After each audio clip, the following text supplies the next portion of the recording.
Hello everyone, आज हम लोग ऑस्टियोआर्थराइटिस के बारे में पढ़ेंगे। इससे पहले हम लोग मस्कुलोस्केलेटल डिसऑर्डर में 2 डिजीज कर चुके हैं, ऑस्टियोपोरोसिस और ऑस्टियोमेलेसिया। ये 2 डिजीज हम लोग कर चुके हैं। अब तीसरा हम लोग करने वाले हैं अर्थराइटिस के बारे में। ठीक है, तो बिना लेट किए चलते हैं, स्टार्ट करते हैं। तो पहले है ऑस्टियोआर्थराइटिस। ठीक है, ऑस्टियोआर्थराइटिस का डेफिनेशन, ज्वाइंट्स अर्थराइटिस, TIS आ रहा है, इसका मतलब वहाँ पे इन्फ्लामेशन हो रही है। जहाँ भी TIS आता है वहाँ पे क्या इंडिकेट करता है? इन्फ्लामेशन। ठीक है, इन्फ्लामेशन। अब इन्फ्लामेशन में क्या होता है, क्यों होता है इन्फ्लामेशन? इन्फेक्शन की वजह से। ठीक है, इन्फेक्शन की वजह से, वहाँ बैक्टीरिया वायरस की किसी भी चीज़ की इन्फेक्शन हो जाए।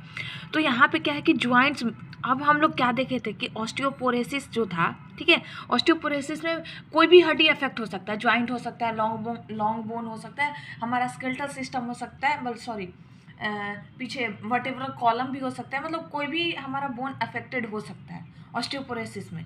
ठीक है, लेकिन ऑस्टियोआर्थराइटिस में एक पार्टिकुलर ज्वाइंट्स होता है। ठीक है, इसमें ज्वाइंट्स अफेक्टेड होता है, जैसे नी ज्वाइंट हो गया, हाथ की ज्वाइंट्स हो गई, ये सारे ज्वाइंट्स अफेक्टेड होते हैं। ठीक है, इसमें मोस्टली नी ज्वाइंट्स और हिप ज्वाइंट्स अफेक्टेड होते हैं अर्थराइटिस में। ऐसे हमारे हैंड के भी ज्वाइंट्स अफेक्टेड होते हैं, पर मोस्टली। ठीक है, तो इसमें ज्वाइंट्स अफेक्टेड होता है। Joints have become infected, joints जो होता है इन्फेक्टेड हो जाए। ज्वाइंट्स के पास क्या हो रहता है, ऐसे हमारी इस तरह से हमारी ज्वाइंट्स होती है। ठीक है, इस तरह से हमारी ज्वाइंट्स होती है। यहाँ पे होती है साइनोवियल फ्लूइड्स। ठीक है, साइनोवियल फ्लूइड्स। तो इस साइनोवियल फ्लूइड्स में यहाँ पे इन्फेक्शन हो जाए, ये जो साइनोवियल फ्लूइड्स दिख रहा है ना यहाँ पे इस बीच में, यहाँ पे इन्फेक्शन हो जाए। ठीक है, यहाँ पे इन्फेक्शन हो जाए और वो इन्फेक्शन क्या करने लगे, कहीं भी अगर इन्फेक्शन होता है तो वहाँ पे पस बनने लगता है। ठीक है, कुछ ऐसा मटेरियल बनने लगता है जो कि बैक्टीरिया के द्वारा बनाया जाता है, फ्लूएंट मटेरियल, जैसे पस लाइक मटेरियल बोलते हैं। ठीक है, तो फिर वो क्या करता है, हड्डियों पे अटैक करना शुरू कर देता है, हमारी हड्डियों पे अटैक करना, क्योंकि वहाँ उसके बीच में जो 2 हड्डी के बीच में कुछ फ्लूइड्स होते हैं, कुछ तरल पदार्थ होती हैं, उनके बीच इन्फेक्शन होगा, वहाँ पे कुछ ऐसे बैक्टीरिया ग्रोथ करने लगे, उनकी नंबर इंक्रीज करने लगी, फिर वो बोन पे इफेक्ट डालना शुरू कर देते हैं, बोन को खराब करना शुरू कर देते हैं। तो फिर हम लोग उसे बोलते हैं ऑस्टियोआर्थराइटिस। ठीक है, तो joints can become infected through a spread of pathogen. यहाँ पे पैथोजेन के स्प्रेड से, यानी पैथोजेन के फैलने से, या तो वो पैथोजेन दूसरे बॉडी पार्ट से आए हो। ठीक है, हो सकता है हमारे ब्लड में किसी तरह का इन्फेक्शन हुआ हो। ठीक है, वो इन्फेक्शन हमारे हड्डियों तक पहुँच जाए। ठीक है, या फिर हमारा इन्फेक्शन कहीं लंग्स में हुआ हो। ठीक है, किसी अदर बॉडी पार्ट में इन्फेक्शन हुआ हो, वहाँ से बैक्टीरिया वगैरह ब्लड के थ्रू हड्डी तक आ जाए। ठीक है, ज्वाइंट्स तक आ जाए, तो उससे भी हो सकता है इन्फेक्शन, जिसको हम लोग बोलते हैं हेमाटोजेनस स्प्रेड। ठीक है, यानी ब्लड के थ्रू स्प्रेड हो रहा है। या फिर डायरेक्टली हम, हो सकता है कि कहीं वहाँ पे चोट लगा हो, तो हो सकता है कि हमारा नी का कोई सर्जरी हुआ हो, नी रिप्लेसमेंट सर्जरी हुई हो। ठीक है, घुटनों की सर्जरी हुई हो और उस दौरान कोई इन्फेक्शन हो गया हो। ठीक है, कोई सर्जिकल इंस्ट्रूमेंट हम लोगों ने एसेप्टिक तरीके से नहीं यूज किया और वहाँ पे इन्फेक्शन हो जाए। ठीक है, तो डायरेक्टली थ्रू ट्रॉमा, या तो वहाँ पे कोई चोट लग जाए, या फिर कोई सर्जरी के दौरान कोई इन्फेक्शन हो जाए, इन्फेक्शन स्प्रेड हो जाए। ठीक है, तो कहलाता है, उसे हम लोग क्या बोलते हैं, ऑस्टियोआर्थराइटिस या फिर अर्थराइटिस। ठीक है, समझ में आई? अर्थराइटिस को एक ब्रीफ आइडिया से देखिए। अर्थराइटिस क्या होता है कि ज्वाइंट में इन्फेक्शन होता है। ये इन्फेक्शन हो सकता है हमारे बॉडी के अदर पार्ट से, वहाँ पे जो बैक्टीरिया है वहाँ से आ जाए। ठीक है, या फिर वहाँ पे किसी तरह का ज्वाइंट्स के पास चोट लग जाए, या फिर वहाँ पे किसी तरह का सर्जरी हो जाए। ठीक है, उस दौरान किसी तरह का इन्फेक्शन हो जाए तो कहलाता है ऑस्टियोआर्थराइटिस। ठीक है, अब इसका रिस्क फैक्टर की मतलब कारण क्या हो सकते हैं, क्या क्या ऐसा वजह है जिसकी वजह से ऑस्टियोआर्थराइटिस होने की चांसेस है। पहला ओल्डर एडल्ट, यानी जो 80 बरस से ज़्यादा, मोस्टली जिनका 80 बरस 60 बरस से ज़्यादा उम्र हो जाती है, उनमें चांसेज होती है ऑस्टियोआर्थराइटिस होने की। क्यों? क्योंकि उनका इम्यून सिस्टम कम हो जाता है। जब इम्यून सिस्टम किसी भी व्यक्ति का कम हो जाएगा तो फिर वहाँ पे क्या होगी, कोई भी बैक्टीरिया अटैक करना बहुत आसान हो जाएगा, किसी बैक्टीरिया का अटैक करना। ठीक है, डायबिटीज वाले पेशेंट का भी इम्यून सिस्टम वीक होने लगता है। रिमोटॉइड अर्थराइटिस कहने वो होता है कि हमारा खुद का इम्यून सिस्टम, ये ऑटो इम्यून डिजीज है, इसके बारे में मैं बताऊंगी आगे। ऑटो इम्यून डिजीज है। ठीक है, ऑटो इम्यून डिजीज क्या, इसमें क्या करता है कि हमारा इम्यून सिस्टम ही हमारे ज्वाइंट्स पे अटैक करना शुरू कर देता है। ठीक है, तो ये भी एक तरह का अर्थराइटिस ही है। स्किन इन्फेक्शन, अब स्किन इन्फेक्शन का बात क्यों आई यहाँ पे, या फिर ब्लड इन्फेक्शन, ब्लड में किसी तरह का इन्फेक्शन हो रखा। अब ये दोनों इन्फेक्शन जो है हमारे बोन तक भी तो जा सकते हैं ना, स्किन इन्फेक्शन हो रखा है, ब्लड इन्फेक्शन हो रखा है, तो वो हमारे बोन तक अगर चला जाता है बैक्टीरिया वगैरह, तो वहाँ ग्रोथ कर सकता है साइनोवियल फ्लूइड्स में। ठीक है, अल्कोहलिज्म, ज़्यादा हम अल्कोहल लेते हैं तो भी ये चीज़ हो सकती है, क्योंकि हमारे इम्यून सिस्टम को वीक करता है। History of joint replacement surgery, अगर किसी व्यक्ति का हिस्ट्री है कि उसका ज्वाइंट रिप्लेसमेंट सर्जरी हो रखा है, तो उस ज्वाइंट पे चांस हो सकता है कि वो उसको इन्फेक्शन हो जाए, क्योंकि हम जब सर्जरी करते हैं तो मतलब जो इंस्ट्रूमेंट यूज करते हैं, हो सकता है कि वो सेप्टिक तरीके से नहीं यूज किया हो। ठीक है, तो वहाँ पे इन्फेक्शन होने की चांसेज हो सकती है। ठीक है, मोस्ट कॉमन कॉज क्या है इसका जो बैक्टीरिया जिससे सबसे ज़्यादा अर्थराइटिस होती है, स्टेफिलोकोकस कोकस एरोसिस। ठीक है, ये ग्राम पॉजिटिव बैक्टीरिया है, इसी के थ्रू अर्थराइटिस होती है, याद रखिएगा इस बैक्टीरिया का नाम। ठीक है, मोस्ट कॉमन अफेक्टेड पार्ट, अब हम देखते हैं कि हमारी बॉडी में तो बहुत सारा ज्वाइंट्स है। ठीक है, इसमें से सबसे ज़्यादा कौन सी ज्वाइंट्स अफेक्टेड होती है? ठीक है, तो सबसे ज़्यादा होती है सिंगल नी, किसी एक घुटने में या फिर हिप ज्वाइंट अफेक्टेड होती है सबसे ज़्यादा।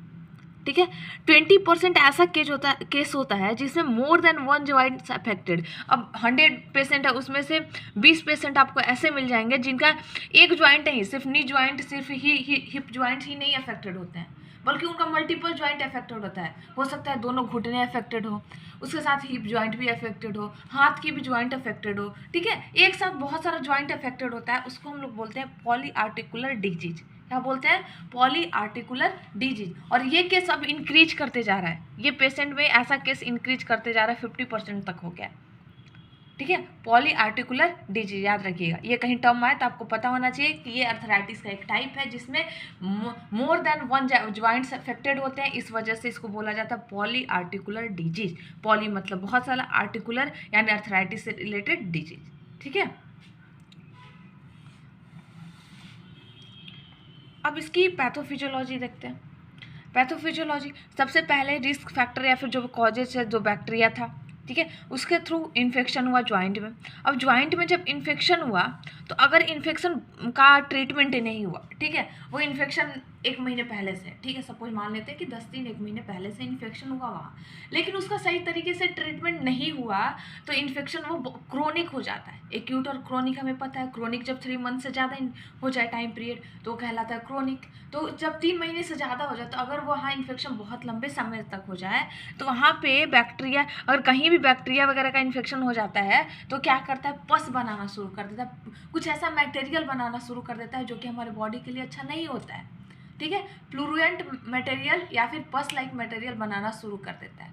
ठीक है, अब जब वहाँ पे पस लाइक मटेरियल, बैक्टीरिया का नंबर जब इंक्रीज करने लगता है, जब बैक्टीरिया का नंबर हमारी ये इस ज्वाइंट में यहाँ पे साइनोवियल फ्लूइड होती है, यहाँ पे अगर इंक्रीज करने लगा और यहाँ पे चाहे कुछ ऐसे मटेरियल ये बनाने लगा, तो फिर वहाँ का जो कॉन्ड्रियोलाइसिस, डिस्ट्रक्शन ऑफ हाइलाइन कार्टिलेज, अब हमारा क्या होता है कि हाँ, ये ज्वाइंट होती है, इस ज्वाइंट के इधर में ऐसे, ये क्या कहलाती है, हाइलाइन कार्टिलेज होती है। ये क्या होती है, हाइलाइन कार्टिलेज। ठीक है, HC हाइलाइन कार्टिलेज, ये वाले जो लेयर दिख रही है, ठीक है, ये हाइलाइन कार्टिलेज होती है। तो इसको पहले डिस्ट्रॉय करना शुरू कर देगा, जिसको हम लोग बोलते हैं कॉन्ड्रियोलाइसिस। कॉन्ड्रोम, अब यहाँ देखिए, कॉन्ड्रो मतलब होता है कार्टिलेज, लाइसिस मतलब ब्रेकडाउन या फिर डिस्ट्रक्शन।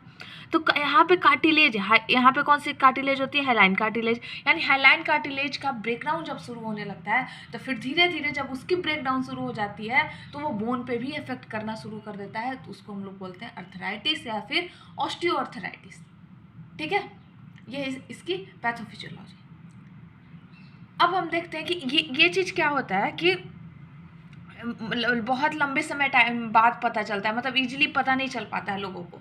जब बहुत ज़्यादा इफेक्ट हो जाता है, बहुत ज़्यादा घुटनों में दर्द हो जाती है, तब पता चलता है लोगों को। ठीक है, इसका क्लिनिकल मैनिफेस्टेशन, अब जो ज्वाइंट अफेक्टेड होगा, वहाँ पे हम जब टच करेंगे तो हमें गर्म महसूस होगा, वार्म महसूस होगा। ठीक है, उनको दर्द होगा। ठीक है, स्वेलन, ज्वाइंट जो होगी वो स्वेलन कर जाएगी, टेंडरनेस होगा। ठीक है, वहाँ पे थोड़ी सी हार्ड सी महसूस होगी, टेंडरनेस होगा। डिक्रीज रेंज ऑफ मोशन, यानी हम पैर को अच्छे तरीके से मोड़ नहीं पाएंगे, घुटने को मोड़ नहीं पाएंगे। अगर घुटने में हुआ है तो दर्द होगा हमें मोड़ने में, चलने में दर्द होगा। ठीक है, तो रेंज ऑफ मोशन डिक्रीज कर जाएगा। ठीक है, अब यहाँ पे असेसमेंट एंड डायग्नोस्टिक फाइंडिंग, अब हम कैसे एसेस करेंगे कि वो बीमारी हुई है या नहीं। कैसे पता करेंगे? पहले तो हम हिस्ट्री लेंगे, ठीक है, फिर assessment for source and cause of infection, कि वो इन्फेक्शन हुआ कैसे, उसका स्रोत क्या है, कॉज क्या है, ठीक है। डायग्नोस्टिक स्टडीज, अब ये क्या है कि यहाँ पे हमारी साइनोवियल फ्लूइड है, ठीक है, साइनोवियल फ्लूइड है, हम इस साइनोवियल फ्लूइड को इंजेक्शन के थ्रू, निडल के थ्रू हम बाहर निकाल सकते हैं, ठीक है। बाहर निकाल के हम एस्पिरेट, जब हम बाहर निकालते हैं यहाँ से फ्लूइड को तो हम लोग इसको बोलते हैं एस्पिरेशन, ठीक है। फिर उसको हम लैब में भेज के एग्जामिन कर सकते हैं कि कौन सा बैक्टीरिया अटैक किया है, क्या हुआ है, ठीक है। अगर हमें फिर उसको कल्चर करने की ज़रूरत पड़ जाए, हमें पता चलाना हो कि सेंसिटिविटी क्या है उसका, कौन सी उस पर एंटीबायोटिक काम कर सकती है नहीं कर सकती है, तो फिर हम उसको कल्चर करते हैं, तो कल्चर भी कर सकते हैं। तो ये हुआ हमारा पता करने का तरीका, कैसे हम फाइंड आउट करेंगे वहाँ से जो फ्लूइड को है एस्पिरेट कर सकते हैं, एग्जामिन कर सकते हैं, फिर उसके बाद उसको हम कल्चर कर सकते हैं, ठीक है। अगर उससे भी ना पता चला तो हम CT स्कैन और MRI कर सकते हैं, ठीक है। इस तरीके से हम पता कर सकते हैं कि अर्थराइटिस किसी पेशेंट को हुआ है या नहीं, ठीक है। अब यहाँ देखिए मेडिकल मैनेजमेंट, ठीक है, ये मैनेजमेंट आपको नर्सिंग मैनेजमेंट भी इससे इंक्लूड करके लिख सकते हो, ठीक है। मेडिकल मैनेजमेंट ब्रॉड स्पेक्ट्रम, अगर जैसे ही कोई व्यक्ति आता है और बोलता है कि मुझे घुटनों में दर्द हो रही है, ठीक है, तो भाई रिजल्ट आने में, ये सारे टेस्ट कराने में थोड़ी टाइम लग सकती है, तो तब तक हम ब्रॉड स्पेक्ट्रम वाला एंटीबायोटिक शुरू कर देते हैं कि अगर कोई भी बैक्टीरिया हो तो चलो ठीक है किल हो जाए, ठीक है, वो एंटीबायोटिक हम शुरू कर देते हैं। एंटीबायोटिक हम तब तक देते हैं कि जब तक उसका सिम्टम्स रिजॉल्व ना हो जाए, जब तक उसका सिम्टम्स ख़त्म ना हो जाए तब तक हम एंटीबायोटिक चलाते हैं, ठीक है। पेशेंट को तब तक एंटीबायोटिक देते हैं जब तक उसका सिम्टम्स जो है, लक्षण जो है वो ख़त्म ना हो जाए, ठीक है। इफ़ हैविंग एक्सरसाइज, अगर वो एक्सरसाइज करता है तो वहाँ पे जो फ्लूरेंट फ्लूइड है उसको एस्पिरेट, एक्सेसिव ज्वाइंट फ्लूइड, एक्सोजेट। अब हम एक चीज़ देखिए कि अगर पेशेंट का जो वहाँ पे फ्लूइड, अभी हमने बताया कि जो बैक्टीरिया वहाँ ग्रोथ करने लगता है, जो ये ज्वाइंट्स होती है, ठीक है, ज्वाइंट्स होती है, यहाँ पे जो बैक्टीरिया ग्रोथ करने लगता है अपना एक तरल पदार्थ बनाना शुरू कर देता है, पस लाइक फ्लूइड बनाना शुरू कर देता है, ठीक है। पस, बैक्टीरिया जो पस बनाता है वो चीज़ फ्लूरेंट फ्लूइड बनाना शुरू कर देता है, ठीक है। अगर फ्लूइड वो बहुत ज़्यादा बना चुका है, बहुत ज़्यादा है, ठीक है, एक्सेसिव वहाँ बन चुका है, तो डॉक्टर क्या करते हैं कि उसको स्पिरिट करके बाहर निकाल देते हैं, ठीक है, उस ज्वाइंट फ्लूइड को बाहर निकाल देते हैं, ठीक है। तो स्पिरिट अभी हमने बताया, एस्पायरेट कर सकते हैं, बाहर निकाल सकते हैं। एक्सेसिव ज्वाइंट फ्लूइड, अगर वहाँ पे बहुत ज़्यादा ज्वाइंट फ्लूइड हो गया, क्योंकि वो प्रेशर डालेगा ना, हमारे ज्वाइंट पे प्रेशर डालेगा, हमें मूव करने में दिक्कत करेगा, स्वेलिंग हो जाएगी, तो वहाँ से हम फ्लूइड को नीडल के थ्रू बाहर निकाल देंगे। नीडल के थ्रू क्या करेंगे, बाहर निकाल देंगे।